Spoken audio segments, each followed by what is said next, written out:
Hey everybody, welcome back to my channel. So, today I'm going to be talking about getting out of the hospital after being diagnosed with mono or Epstein-Barr virus. So there was kind of a lot tied up in that for me. My mom actually had really bad Epstein-Barr virus before I was born, and she was actually bedridden for a couple of years.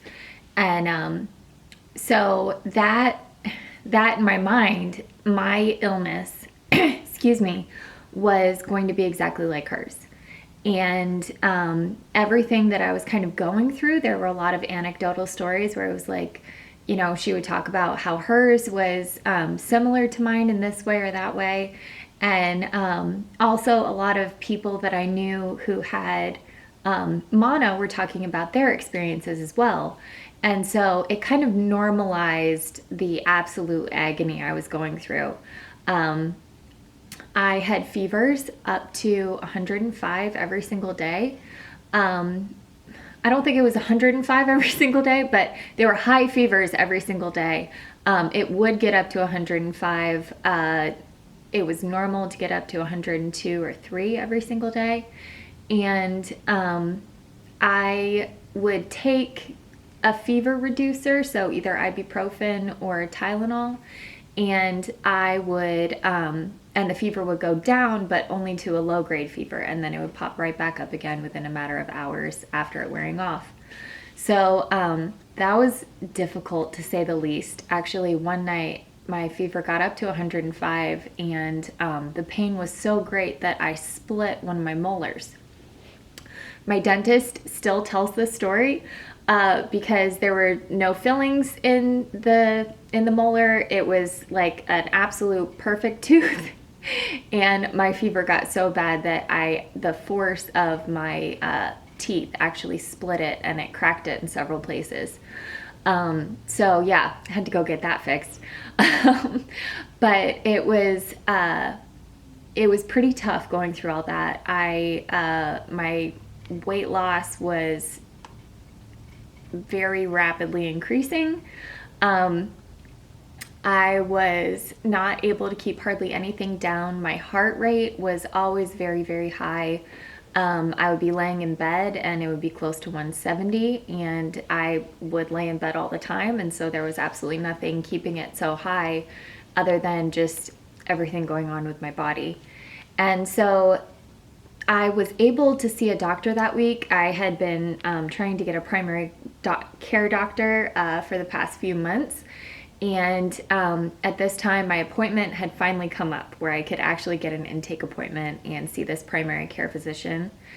And I'll never forget, I walk in and he makes fun of me for taking pig thyroid from my all-natural health consultant.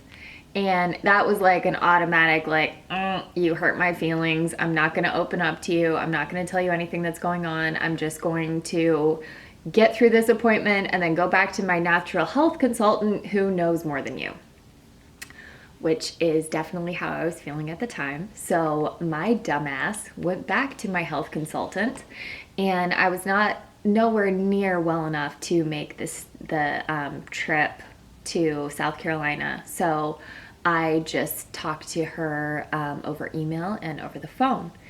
And she saw that I had mono, and she put me on immune boosters. So I was taking bone broth every morning, lemon balm tea, vitamin C, elderberry, anything to boost up my immune system, my perfectly healthy immune system, to kill the mono, to help fight it. And that nearly took me out. I almost died. All my hair came out. I lost weight so rapidly, it was ridiculous. I got down to 118 pounds. Right now I'm at 153. Hang on. 153. Not exactly fat. Kind of a normal weight. This is where I was in high school. So this is kind of like my healthy, like, fighting weight. This is like my good weight. and I got down to 118. And so I was very, very slim, very light. Um, I, I was under the instructions to stay at home and try to feel better. And then I had a 1 month follow-up with my primary care. And so I did everything right. I rested, I napped, I did everything I was supposed to do when you have the flu. And I was getting worse and worse and worse and worse. So when I finally went back to the doctor, I remember walking down the hall to meet with the doctor, and I couldn't make it down the hall. It was like 7 doors down, and my husband at the time was walking next to me, and I had to stop and catch my breath, and my heart rate was just freaking out. It was probably, I don't even know how high it was at that point, but I mean, if it was steadily 169 just laying down, like it was clearly well over that. But the nurse turned around and she's like, "Are you okay?" And I was just like, "I have mono." And she was just like, "Oh yeah, mono's terrible. You know, I totally get that. You're fine. This is normal." And so I walked into the appointment at my 1 month follow-up. All of my hair was very rapidly falling out. I had big bald spots, and I was my hair was just very, very thin. I had to wear it up all the time to kind of cover and try to look somewhat presentable leaving the house, just because it was so thin. And my clothes were absolutely hanging off of me because I had gotten, my weight had gotten so low.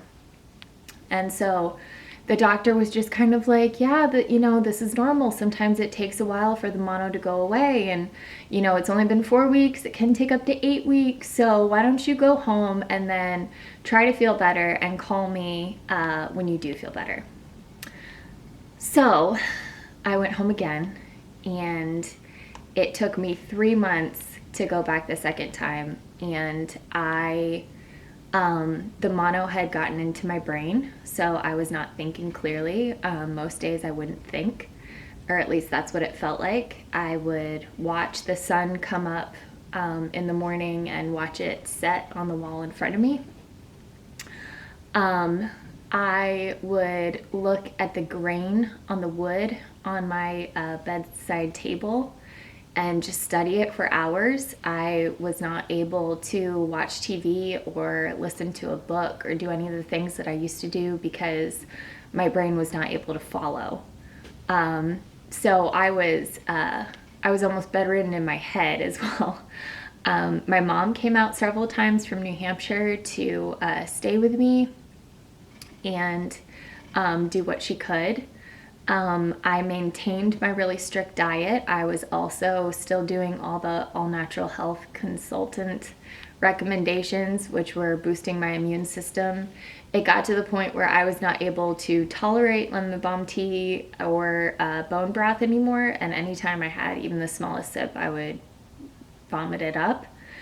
And so I had absolutely zero motivation to go forward. And part of that was the depression that came along with the lupus, but also part of that was just how cognitively impaired I was at the time. And my mom, bless her heart, was, she wanted to do it right. And so she was kind of following my lead, and I was not able to lead. And my husband at the time too, he was, I didn't want to go back to the hospital. That's the only thing I would keep saying. And part of that was because I was pretty ready. Like I was ready to be done. I had been in pain for 4 or 5 years at the time. And constant pain. I had been in pain off and on my whole life, depending on my flares. But at that time, I was ready. I was ready to go. And so I did not want to go back to the hospital. I did not want anyone to call the doctor who made fun of me. And I just kept believing that this natural health regimen that I was on was going to cure me or kill me. And both of them I was okay with. I just didn't want to go back to the hospital. So it finally got to the point where my mom and my husband at the time were, they actually took charge. They stopped following my lead because I don't know if they just like finally caught on that I wasn't like all there, but they decided to call the doctor back and set up another appointment. Again, this is a primary care doctor. He had not referred me to anybody. This was just all him at the moment. And so we went back and they took my blood. I was extremely low in iron. They were concerned that I was going to have an entire blood transfusion. But I was able just to do 5 iron transfusions, and then my iron level came back up. But they did another thing where they retested me for mono, and it came back negative.